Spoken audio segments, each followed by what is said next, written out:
फिलिस्तीन को मान्यता दे दी गई है। जिन देशों ने अभी तक इजराइल के डर से फिलिस्तीन को मान्यता नहीं दी थी, जी हां, उन खास देशों ने फिलिस्तीन को आखिरकार मान्यता दे दी है। ब्रिटेन, ऑस्ट्रेलिया और कनाडा, ये तीनों देश अमेरिका के ज्यादा करीब थे। अभी हाल फिलहाल में डोनाल्ड ट्रंप खुद ब्रिटेन में मौजूद थे। तमाम कोशिशों के बावजूद अमेरिका और इजराइल को बड़ा झटका लगा है और फिलिस्तीन को तीन बड़े देशों ने, ऑस्ट्रेलिया, ब्रिटेन और कनाडा ने मान्यता दे दी है। आइए कनाडा का ऑफिशियल मैं आपको ऐलान दिखाता हूं। ये देखिए, पोस्टर जारी किया गया है बाकायदा सरकारी तौर से और कनाडा बता रहा है कि कनाडा रिकॉग्नाइज करता है द स्टेट ऑफ फिलिस्तीन, यानी फिलिस्तीन को कनाडा ने देश मान लिया है। ये देखिए, ऑस्ट्रेलिया ने आधिकारिक जो स्टेटमेंट जारी किया है, ये ऑफिशियल उसके कागजात हैं जिस पर उसने लिखित में फिलिस्तीन को मान्यता दे दी है। उधर ब्रिटेन के तो प्रधानमंत्री ही सामने आए और उन्होंने ऐलान कर दिया दुनिया के सामने कि वो फिलिस्तीन को मान्यता दे रहे हैं। I state clearly, as Prime Minister of this great country, that the United Kingdom formally recognizes the state of Palestine. We recognized the state of Israel more than 75 years ago as a homeland for the Jewish people. Today, we join over 150 countries who recognize a Palestinian state also. A pledge to the Palestinian and Israeli people that there can be a... हजरात, बस balance करने के लिए Britain के प्रधानमंत्री ने कहा कि हमास फिलिस्तीन का कभी पार्ट नहीं होगा और हमास फिलिस्तीन का हिस्सा नहीं होगा। इजराइल का बौखलाना तो तय था। इजराइल के फाइनेंस मिनिस्टर ने कहा कि इसका जवाब तो बस ये है कि पूरे वेस्ट बैंक पर कब्जा कर लिया जाए और फिलिस्तीन स्टेट का जो ख्वाब है कुछ लोगों का, उसको पूरी तरह से कब्जा करके मिटा दिया जाए। वहीं बौखलाए कट्टरवादी नेता बेंजीवीर ने भी कहा है कि पूरे फिलिस्तीन वेस्ट बैंक पर कब्जा कर लेना चाहिए और फिलिस्तीन अथॉरिटी की गवर्नमेंट को क्रश कर देना चाहिए। इजराइल के पूर्व प्रधानमंत्री भी भड़के हैं और कहा है कि ये जो मान्यता फिलिस्तीन को दी गई है, ये हमारी डिप्लोमेटिक डिजास्टर है। हमारा विदेश मंत्रालय, विदेश नीति, ये सब का सब उनका फेल्यूर है। ये नेतन्याहू इसका जिम्मेदार है। नेतन्याहू की हरकतों की वजह से आज दुनिया फिलिस्तीन की तरफ हो रही है। वहीं दूसरी तरफ नेतन्याहू का बयान आता है, हम कभी भी फिलिस्तीन स्टेट बनने नहीं देंगे। सुनिए। We will have to fight both at the UN and in all other arenas against the false propaganda against us and the calls for the establishment of a Palestinian state that will endanger our existence and constitute an absurd reward for terrorism. The international community will hear from us on this matter in the coming days. हजरात मोहतरम, जिस झुंड ने फिलिस्तीन पर कब्जा किया, आज उसका प्रधानमंत्री आज का ये और आगे बढ़ के कहता है नेतन्याहू के, हम आतंकवादियों के हाथ में देश नहीं देंगे, आतंकवादियों को देश अपना नहीं देंगे, हम फिलिस्तीन को कभी मान्यता नहीं देंगे। हम वेस्ट बैंक में ऑलरेडी सेटलमेंट डबल कर चुके हैं, यहूदियों को डबल तादाद में दूसरे इलाकों और फिलिस्तीन के इलाकों में बसा रहे हैं और हम ऐसे ही करते रहेंगे।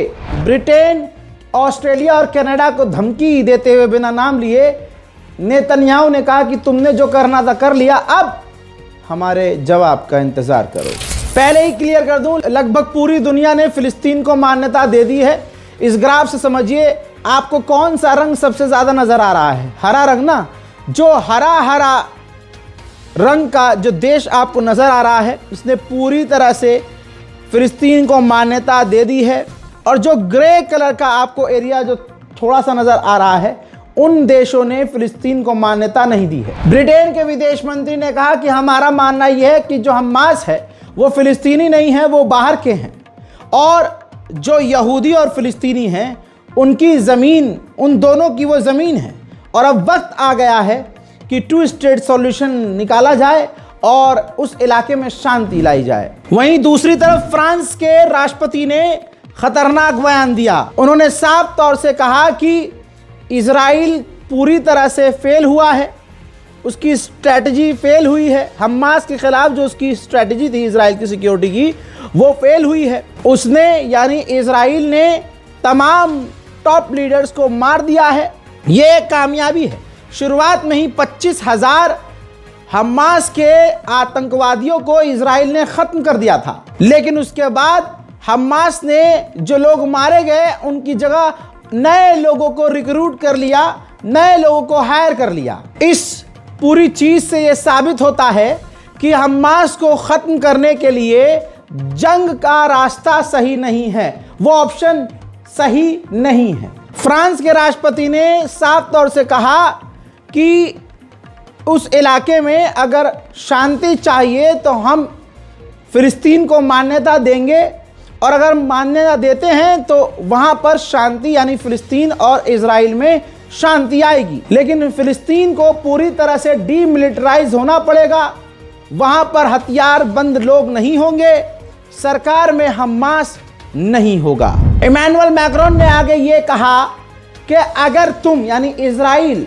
ये कहे कि गाजा के अंदर जो हैं सब हमास हैं और जो भी फिलिस्तीन का सपोर्ट कर रहे हैं वो सबके सब हमास वाले हैं, तो ये तो काफ़ी ख़तरनाक है और समझ में आने वाली बात नहीं है।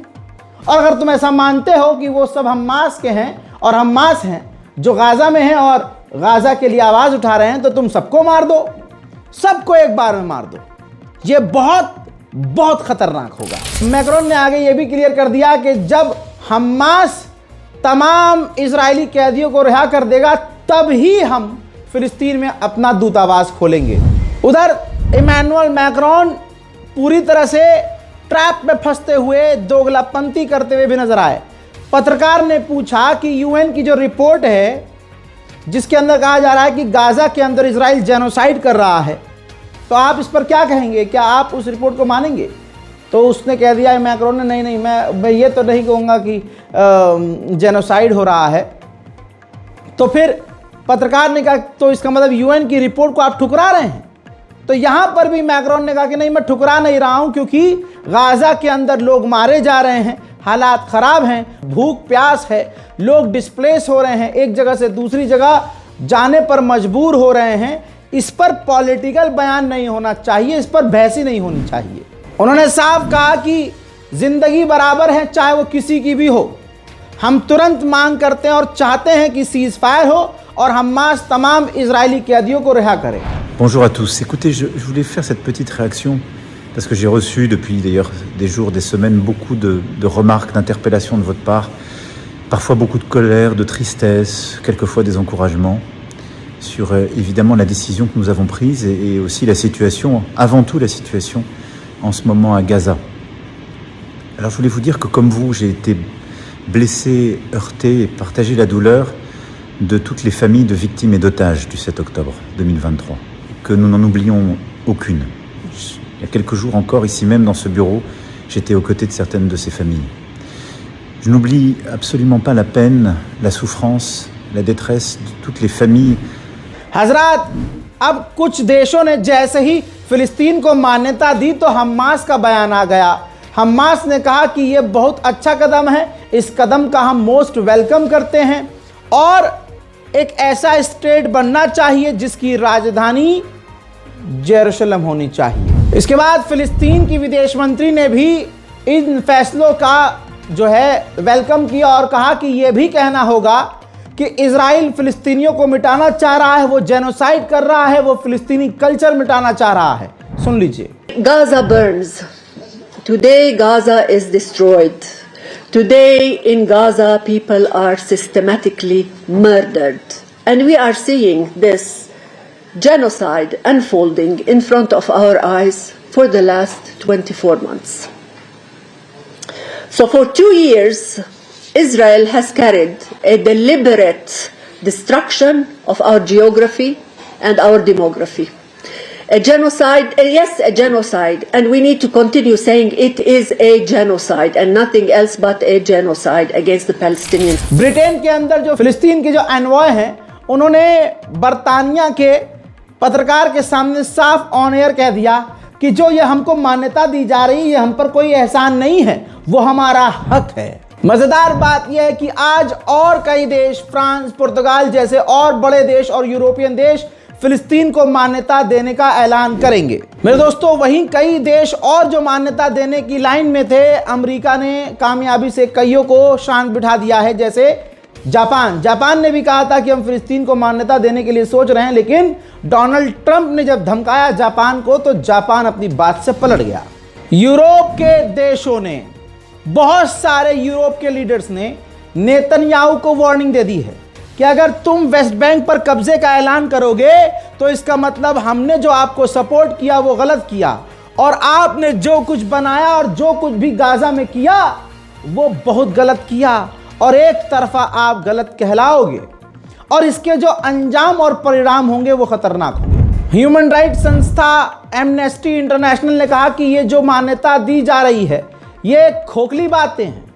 क्या फायदा मान्यता देने का जब गाजा के अंदर जंग ही बंद नहीं हो रही है। स्पेन के प्रधानमंत्री ने तो कमाल कर दिया, साफ साफ पार्लियामेंट में कह दिया कि इतिहास के हम बिल्कुल सही जगह हैं, हम बिल्कुल गाजा और फिलिस्तीन की तरफ हैं, तो मतलब सही हैं, और इतिहास याद रखेगा कि हमने सही का साथ दिया और गाजा के अंदर जो कुछ भी हो रहा है वो जेनोसाइड है। देखिए, y ustedes van a prohibir ese debate en este Parlamento. Y finalmente, señoría, el gobierno ha situado a España en el lado correcto de la historia. Lo que está pasando en Gaza es un genocidio. Repita conmigo, señoría, es un genocidio. बड़ी खबर अभी आ रही है कि पुर्तगाल, जी हाँ नाम सुना होगा आपने, पुर्तगाल ने भी फिलिस्तीन को मान्यता दे दी है। जब कई देशों ने अचानक से फिलिस्तीन को मान्यता दे दी है तो अंदर से डोनाल्ड ट्रंप ने नेतन्याहू को इजाजत दे दी है कि वेस्ट बैंक पर कब्जा कर सकते हो। लिहाजा नेतन्याहू इस वक्त सोच रहा है कि पूरी ताकत से फिलिस्तीन के वेस्ट बैंक पर कब्जा कर लिया जाए। वहीं एक इजरायली मिनिस्टर ने तो यह तक कह दिया कि इस जंग के बाद गाजा फिलिस्तीन रहने लायक नहीं होगा, लिहाजा फिलिस्तीनी वेस्ट बैंक मतलब फिलिस्तीन का इलाका, तो वेस्ट बैंक और गाजा से लोग अपने आप फिलिस्तीनी चले जाएं, ये उनके लिए अच्छा होगा। दोस्तों, ये सब मुझे भी पर्सनली ड्रामा लग रहा है। अरे अगर मान्यता दे रहे हो तो वो बात की बात है, पहले गाजा में जंग रुकवाओ या इजराइल पर पूरी तरह से बैन लगाओ। अब ये देखिए, गाजा सिटी का एक ड्रोन व्यू है, ध्यान से देखिए, अल्लाह अकबर, पूरे साजो सामान के साथ सारी चीज़ों को इकट्ठा करके जैसे तैसे आप देख रहे हैं रोड पर जाम लगा हुआ है। तमाम फिलिस्तीनी सेंट्रल गाजा यानी गजा सिटी को छोड़ रहे हैं। अब गाजा सिटी पूरी तरह से खाली हो चुका है। गाजा के अंदर जो कुवैत का फील्ड हॉस्पिटल था उसने गजा में काम करना बंद कर दिया है, क्योंकि अब गजा के अंदर दवाइयां बची ही नहीं। फिलिस्तीन को मान्यता देने का ढोल पीटने वालों, तुम्हें करना यह चाहिए कि गाजा के अंदर सबसे पहले जंग बंद करवानी चाहिए। गाजा के अंदर तुम्हें दवाई, बिजली, पानी भेजनी चाहिए। अस्पताल को चालू रखने के लिए इजराइल पर दबाव बनाना चाहिए। अभी भी ये जो मान्यता देने का खेल चल रहा है, मेरी नज़र में ये सब ड्रामा है, क्योंकि अगर तुम्हें फिलिस्तीन की अगर परवाह है तो सबसे पहले गाजा पर हो रहे आतंकी हमलों को रुकवाने के लिए कदम उठाना चाहिए। और अगर आप फिलिस्तीन को मान्यता दे सकते हो तो इतना भी दम दिखा दो कि इजराइल से सीधा सीधा कह दो कि जब तक इजराइल गजा पर हमला कर रहा है तब तक हम इजराइल के साथ कोई ट्रेड नहीं करेंगे, कोई बिजनेस और कोई बातचीत नहीं करेंगे। लेकिन यह बात एक दो दिन के पत्रकार को समझ में आ गई, छोटे से लौंडे को समझ में आ गई, लेकिन जो देश के प्रधानमंत्री, अरब देशों के विदेश मंत्री, अरब देशों के सेनापति, अरब देशों के बादशाह, उनके दिमाग में यह बात नहीं आ रही है। वाह!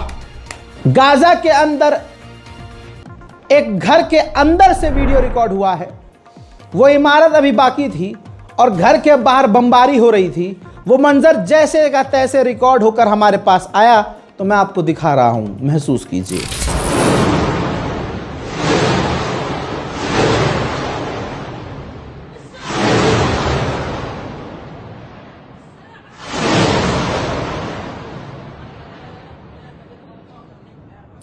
वहीं पिछले 24 घंटे में 75 फिलिस्तीनी गाजा के अंदर इजराइल के हमलों में मारे गए हैं। खुल्ला नरसंहार किया जा रहा है और नरसंहार का ऐलान करवाया जा रहा है।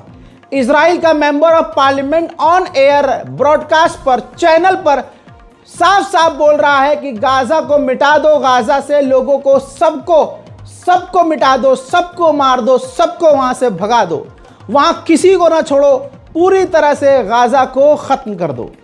ये तमाम वीडियोस मंजरेआम पर हैं। क्या ये अरब देश देखते नहीं होंगे?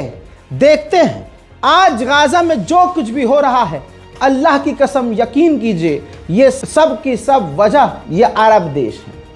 अगर ये अरब देश 5% भी हिम्मत दिखाते और ईमान वाले होते तो आज इजराइल और फिलिस्तीन के बीच में ये खुद आते कि बाबू या तो तुम या तो फिर आज हम। गाजा के लोगों को आप समझ नहीं सकते। अल्लाह आपके परिवार वालों को, आपके ख़ानदान वालों को, जिसको आप चाहते हैं, अल्लाह उसको सलामत रखे, आपके घरों को आबाद रखे। लेकिन गाजा में हर दिन कोई न कोई परिवार का, ख़ानदान का व्यक्ति मारा जा रहा है। एक लंबे समय से जान बचाते बचाते अब जो बचे हुए थे वो भी मारे जा रहे हैं। तो परिजनों का हाल क्या है महसूस कीजिएगा।